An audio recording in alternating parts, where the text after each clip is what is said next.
Hello मित्रों, શું તમારા પશુ એકદમ તમને તંદુરસ્ત લાગે છે અને એના ખાવા પીવાનું બધું કમ્પ્લીટ છે, એના ગરમી બીજો નથી, તાવ બીજો નથી, છતાંય એ ગાય એચએફ ગાયો છે, ભેંસો છે, દૂધ કાપી નાખતી હોય છે, પછી તમે ડેરી દૂધ ભરાવવા માટે જાઓ તો એમાં ફેટનો પ્રોબ્લેમ રહે છે, એનએસએફનો પ્રોબ્લેમ રહે છે. હવે તમને એવું લાગતું છે કે આ બધું કઈ રીતે થઈ રહ્યું છે, એમ કે આ બધું શું છે એમ. તો મિત્રો, આ એવું એક ચોર આવે, અદૃશ્ય ચોર, કે જે તમારા તબેલામાં ઘૂસી ગયો છે. તો મિત્રો, આજે આપણે એ ચોરને ગોતવાનો છે એમ. આપણે જીવન આવ્યા આજે કાનજીભાઈના તબેલે. આજે આપણે ચોર ગોતવા માટે આવ્યા છીએ. આપણે એના ચોરને ગોતીને તમને બતાવશું એમ કે આ કયો ચોર છે કે જેના લીધે આ દૂધ કપાઈ રહ્યું છે. પશુ એકદમ તંદુરસ્ત જ છે, પણ ખાવા પીવામાં બધું કમ્પ્લીટ છે, એનું ટેમ્પરેચર નોર્મલ છે, છતાં એનું દૂધ કપાઈ રહ્યું છે દિવસે ને દિવસે, અને ફેટ અને એનએસએફનો પ્રોબ્લેમ થઈ રહ્યો છે. તો ચાલો આપણે જોઈએ આજે કે શું પ્રોબ્લેમ.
મિત્રોમાં જે આપણે દૂધ લીધું છે એમાં દૂધ આપણે વધારાનું જે દૂધ હોય એ કાઢી લેવાનું છે. એ જે ડીશમાં એક લાઈન આવે છે, એક લાઈન એના લાઈનના બરાબર રાખવાની. પછી આ એક સીએમટી લિક્વિડ છે. આપણે જેટલું દૂધ લીધું એટલું આમાં લિક્વિડ લેવાનું છે, એક સ્પ્રે કરી દેવાનું છે. હવે આપણે આના ડીશમાં રાઉન્ડ કરવાની છે. કેમેરા આવતો હતો.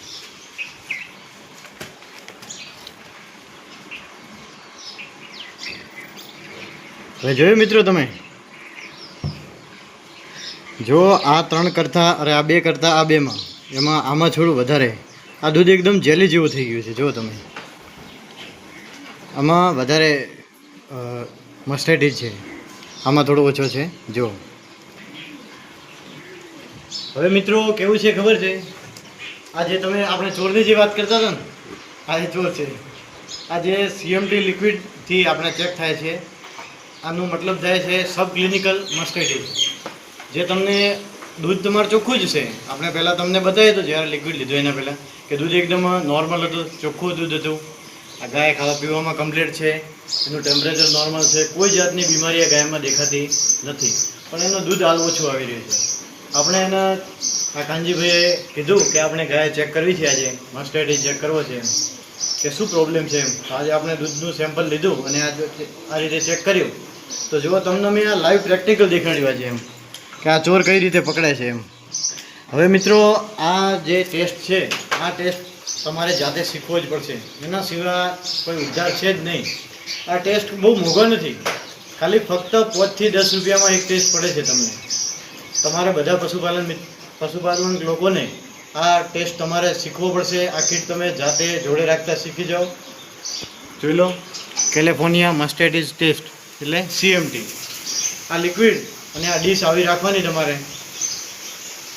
એનાથી શું થાય છે તમારે કે જે ફેટના એનએસએફના એ બધા પ્રોબ્લેમો મટી જાય. જેવા તમે ચેક કરી જાઓ અને જલ્દી તમે એની ટ્રીટમેન્ટ કરી દો. તો પછી એમાં એવું હોય કે જરૂરી નથી કે તમે એક વખત મસ્ટેટીજ થઈ જાય ને એના પછી કેવું છે કે તમારે મિનિમમ 1 વીક જેવું એમ, એટલે 1 અઠવાડિયું તો તમારે એની ટ્રીટમેન્ટ કરાવવી પડે, હાઈ એન્ટીબાયોટિક મારવા પડે, પછી જ મસ્ટેટીજ કંટ્રોલ આવે.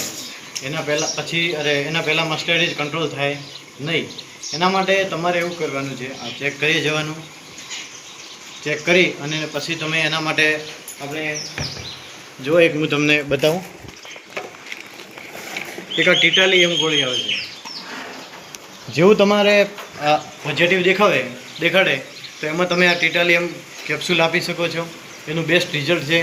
અને આપણે બનાસ ડેરી પણ એક આ પાવડર આપે છે, વિના મૂલ્યે પાવડર આપે છે ડેરી. આ છે, પછી એક આ જોઈ લો, આ દવા છે. તમે આ પછી ડેરીની કીટ પણ આવે છે એક મસ્ટેડ એજની, કે જે બાવલા ઉપર ઘસવાની આવે છે. તમે જો આ રીતે તમે ચેક કરો અને તમે જે દિવસે તમને એવું લાગે એ દિવસે ચેક કરી અને તમે જલ્દીમાં જલ્દી જેટલું જલ્દી બને તેટલું તમે જલ્દી કીટ લગાવી દો અને આ દવા ચાલુ કરી દો, તો તમારે કોઈ એન્ટીબાયોટિક, હાઈ એન્ટીબાયોટિક કે કોઈ પણ પ્રકારની બીજી એક્સ્ટ્રા દવા કરવાની જરૂર પડતી છે નહીં. અને તમે 10,000 થી 15,000નો ખર્ચો તમે બચાવી શકો છો. અને પશુના જે બાવલા બગડવાની જે પ્રોબ્લેમ છે એમાંથી તમે તમારી આખી ગાય બચાવી શકો છો, આખા ગાયનો ખર્ચો બચાવી શકો છો. તો મિત્રો, મારું માનવું એવું છે કે તમે તમારી કીટ તમારા તબેલા ઉપર વસાવી લો અને બીજા પણ તમારા જેટલા મિત્રો હોય કે જે ડેરીને જોડાયેલા હોય એમનો તમે આ વિડીયો શેર કરો અને તમારા ડેરીના ગ્રુપમાં પણ શેર કરો, એટલે બધાને આ વસ્તુ જાણવા મળે. આ બહુ મોંઘી કીટ નથી, બધું સસ્તું જ છે પણ આ તમારે જાતે શીખવું પડશે